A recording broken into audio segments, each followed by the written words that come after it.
Hello everyone, in now this YouTube channel, our official YouTube channel, we have a very special guest, the Raj Jafri, the very famous film director who have been focusing on the refugees' life in the worldwide, and the main actor of his documentary, the Omar, he himself is a refugee. He have lived in Korea after 2018. So I think we can share our experience about their project and then their life and what they learned today. So yeah, could you? Nice to meet you.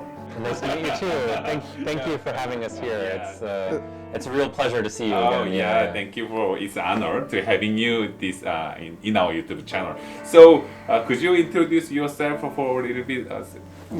Yeah, okay. So, my name is Raji Jafri. I'm an American documentary filmmaker, and I'm also a graduate student at the University of Michigan. And for my thesis project, I've been working on a documentary film about Yemeni refugees living in South Korea. And I became interested in this project because of my interest in human rights and refugees. I've worked before in places like Greece, and Germany, and even in the United States in my own community. We have many refugees from Syria, Yemen, Iraq, and I've worked on documentary photography and journalism and film projects with those communities. So when it came time for me to choose a thesis project for my master's program at the University of Michigan, I chose this topic because it was a very interesting story. I didn't know that the refugees were going so far. And one of the things I realized is that through the story about Yemeni refugees living in South Korea, actually we can learn about a bigger story, about the global refugee crisis, the global refugee and migration crisis. I think at that time, in 2016 to 2018, most of the focus was on refugees going to Europe.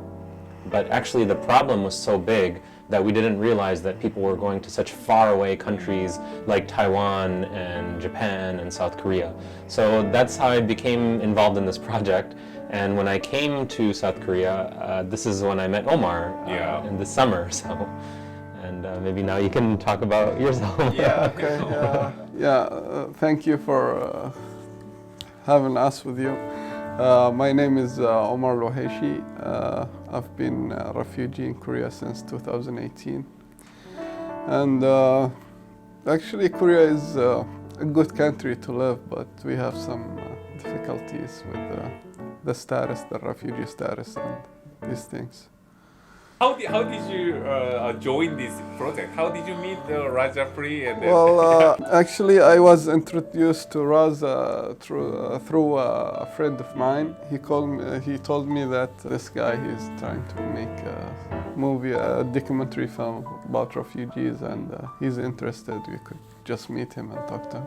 So we met and we talked, and he's just like, oh, okay, I need you to be to be in my documentary and to be the main character, and he liked the story, and I think it's what we are trying to do is to raise awareness to the whole world, because like I think most of people doesn't know what is the difficulties and what's happening with the refugees people around the world, not only in Korea but around the world. So I joined this project to try to help to raise this awareness to the people and to the And for me, one of the most striking things about Omar's story, and by the way, every person that I met over the summer had an amazing story. You know, they overcame such difficulties in their life to get to Korea.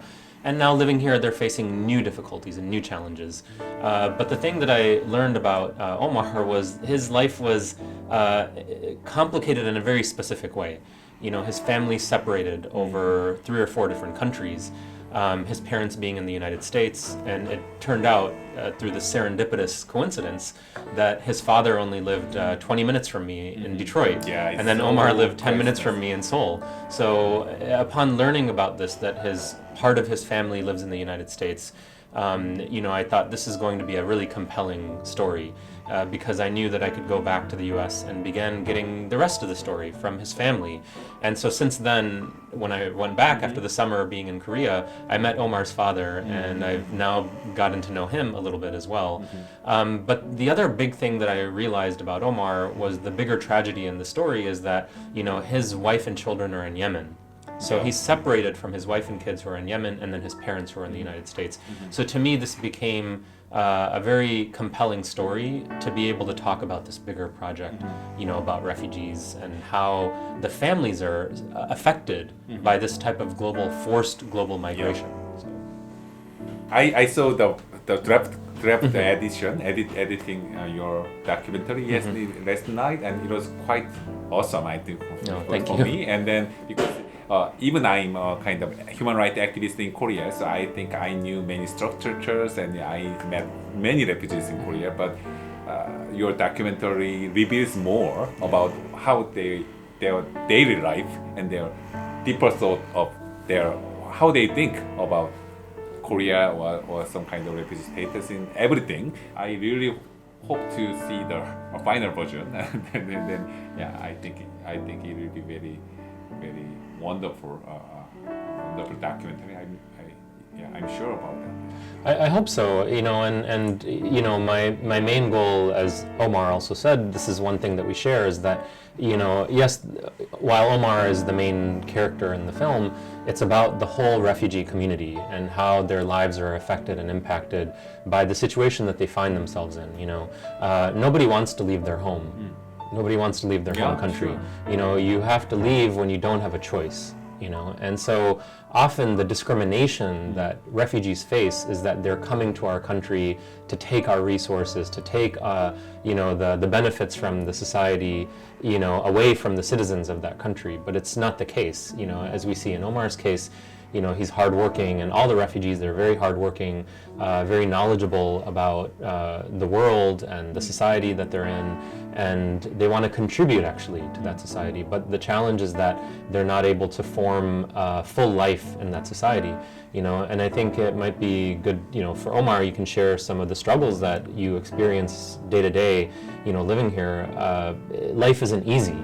On top of the discrimination that you're facing, from the society that's not welcoming you, so. Well, it's maybe I cannot explain it well, and anyway, it's kind of difficult, when you come to a country, and especially when the government or the immigration is not welcoming. Yeah, and they make it the most difficult thing for us. Actually, it's more than the society, and the media doesn't help. Also, the media make us look so bad, and with that and all these things it's become like people see you differently, and people start to question who's these people and what they want. And so I hope in the soon future that things could change, and they could understand that we are here just to be protected from what happening in our country. We are people, we are humans, we are the same, we all the same. So I hope that things could change in Korea, especially in Korea and in the whole world for all the refugees, and because this is, like you mentioned, it's a worldwide crisis. It's not only in one country, it's everywhere. So I hope in the future that things could change, and it be better, because it's so difficult right now to bring our families to even to go and see them, and the work here is everything is difficult to get. So you haven't travel to outside after 2018, is it right? Or have you went out? No, I've been here since the first time I came in 2018. I've been here in Korea. I never left. So you couldn't meet any your family or relatives? Yeah. Yeah, it's been like 4 years, between 4 and 5 years, something like that. Maybe Omar already touched the issue, then I think that you, Raj Jafri, visit many places, not just Korea. Yeah. Maybe in comparison of other society or other countries' system. Could you briefly compare or evaluate how the Korea society's attitude towards refugees or Korea system? Yeah, and you know, I'm not an expert, but I'm just an observer, and as a filmmaker, as a documentarian, you know, in my observations, you know, life in Korea for refugees, it's not like there's some kind of physical threat to your life. Nobody's trying to attack you or anything like this. The difficulties in living in Korea for refugees have to do with the administrative aspects of life. You cannot bring your family here. So for somebody like Omar, where his wife and children live back in Yemen, you know, they're not here. So he now has a humanitarian status, but that status does not allow him to bring his wife and children here. So for somebody that's living in this kind of condition, your life can feel miserable. Even if you have the comforts of even if you have all of the physical comforts of life, you will feel miserable because you're separated from your family. You're separated from your parents, you're separated from your wife, your children, your siblings, and the quality of life becomes poor and poor, you know. However, what I've seen in places like Germany or the United States, you have some problems, but families are more together in these kind of places, you know, or they were allowed to enter together. And if you're given permanent status or full status in the place like the Netherlands or something like this, eventually you can bring your family there and you can be reunited. So life isn't perfect in these kind of places, but at least you don't have this kind of long-term family separation. Or at least there's a path to becoming a permanent resident in some of these places. Now there's a lot of difficulties in getting to these places. If you look country by country, the situation is never perfect, never ideal. You know, the countries that accept the most refugees are places like Turkey, Jordan, and Lebanon, but life is very challenging there, you know. And so if you take this comparison, you know, life is not the worst in Korea, but it's also not the best. The biggest problem is that you cannot be reunited with your family. And you have some administrative hurdles and battles that you have to fight on a daily basis. You don't have freedom of mobility. You cannot travel in and out of the country. In the US, if you are a refugee and if you've arrived in the US and if you get granted refugee status, your life can be quite comfortable. You know, you can establish your family there, you can go to school, you can have these kind of full rights.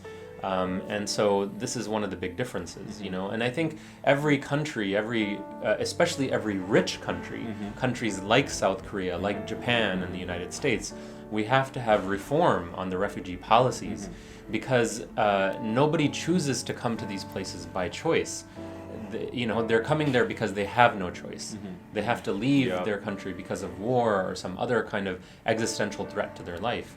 How do you think about the Korean people's attitude toward you or refugees as a Yemeni refugees? Well, in general, I think the Korean are mostly they are kind people and they are shy and kind people toward us actually. But there is a few of them when they know that you are a refugee or a Muslim or they start to like. I think it's because they don't know about like real Islam and they only understand the media what they are talking about us and they start to attack that you're Muslims, you're not good, you're just, why you come here, why don't you go back to your country? Something like that. We face that in a work situation. We face this in these factories we working in. Sometimes we have these kind of issues with the Koreans, and it happens sometimes even in like public places when you meet someone and they ask where you're from and you say from Yemen, oh Muslim, or they just like they react in a bad way. It's but most of Koreans are really they are nice. You know, but I think it's one of these kind of conversations where there's such a range of experiences, because for anybody, you know, like if it wasn't for Korean people, then refugees wouldn't even be here. You know, like they would have to, you know, in my observation, I've noticed that both Korean people are very helpful also, and human rights and immigration and helping the refugees, and I mean even your organization also is doing a lot of work to help people. So if it wasn't for organizations like yours and in Jeju Island, you know, like the Naomi Center, where I spent a lot of time in the summer, you know, you realize that, oh, these are Korean people, they're helping the refugees too. You know, and if you're a refugee, you have to go to the immigration office and you're dealing with bigger issues, you know, people are not being nice to you, and it's like, oh, is this person having a bad day, or are they being prejudiced right now, you know? So even that kind of confusion, it can create like a type of mental stress, you know, as well, like constantly asking yourself, you know, is this just person being rude, or are they really discriminating against me right now, you know? So your life just becomes this constant state of confusion, I think, as well. This is another problem. Why you choose Korea to start this project? Yeah, there's a lot of reasons why I chose Korea for this project. One is my interest in my general interest in human rights and refugees. And I look to Korea as a country that is a very particular type of story about refugees, because the amount of refugees were very small, but the protest against the refugees was very big. You have thousands and hundreds of thousands of people that signed the petition against the refugees, you know, and as Korea becomes more and more visible on a global stage as a cultural powerhouse, as a economic powerhouse, you know, as a much more important country globally, more and more in the last few decades, and it will become more and more important in the coming decades. It proved to be a very interesting topic to talk about these bigger issues about global refugee crisis through the story of Korea and how Korea is managing it. Because Korea is a new democracy, and in democracy we have all these ideals about human rights. So we can actually, through the Korean example, we can put these ideals to the test. My question can be understood as what kind of concern? Well, to be honest, the situation is too complicated because I have so many plans, but the thing is, you don't know what's gonna happen tomorrow. I have no idea what's gonna happen tomorrow here in Korea. So my priority now is to be reunited with my family, but during this situation is kind of impossible, you know. It's with all these things is going on here in Korea with our situation, with our status, visa status and these. So I don't have actually a clear plan, but my priority is to at least visit my family right now, to visit them and see them, to visit my wife and kids, and to see also my parents. There is with this situation, there is you cannot like make a plan for 1 year or 2 years ahead. You cannot anticipate what is happening. Yeah, exactly. So we've been living since we came to Korea. Actually, we've living just like a day by day. We don't have the option to do future plans. I forgot how old your kids are. Yeah, my son is almost 8 years old, and my daughter is now 3 and 3.5. Something. Actually, I have 4 kids. Wow. 4 kids, 10, 7, 4, and 1 years old. Yeah. So I know that being separated from the kids or families. Yeah, and even my daughter doesn't know me. I didn't see her in She person. haven't seen you. Yeah. I think, I mean, for me, I have kind of 3 perspectives, you know, as a filmmaker, as an activist, and now as a friend, you know, to Omar. And so, you know, for me, of course, for the film, I have big hopes and ambitions. You know, I would love to show the film in Korea, I would like to complete it in 2 or 3 years. It would be amazing to premiere or screen the film at the Busan Film Festival or other film festivals in Korea and other film festivals that are all over the world that are focusing on human rights and refugees and these kind of topics, But then, of course, I want a lot of visibility for the project. I would love as many people as possible to see the film so we can raise awareness, and Omar and I can present the film together and speak about it and speak about his story and the story of other people. And then at the same time, I am not a fully objective human being, because I've become emotionally attached to Omar, the story, and I want to see him thriving and surviving and being successful in the effort to be reunited with his family. So I have these goals that are shared between being an activist, a filmmaker, and a friend. And so it's a bit complicated. And for me, I'm going to work towards these goals of helping Omar as much as I can reunite with his family, but then also I'm working towards the goals of finishing the film in the coming years. And I'm also working with a Korean American producer and editor on the film as well, Zoe Sua Cho. And so Zoe and we plan on working on the film in the next couple of years and trying to finish it, continuously coming back to Korea, and then following Omar's story until he's reunited, at least with some of his family. I hope so. Yeah, that's all the hope. You finally smile when you think about that. I also hope for that also. Thank you for your great speeches. And then, if I can do something for you, I try to find anything I can help you about these goals and to be reunited. I will try to help you also. Thank you for today. Thank you so much for having us. Yeah, we really appreciate it. Yeah, thank you so much. Thank you. So, Maybe you can just. Bye-bye. Thank you.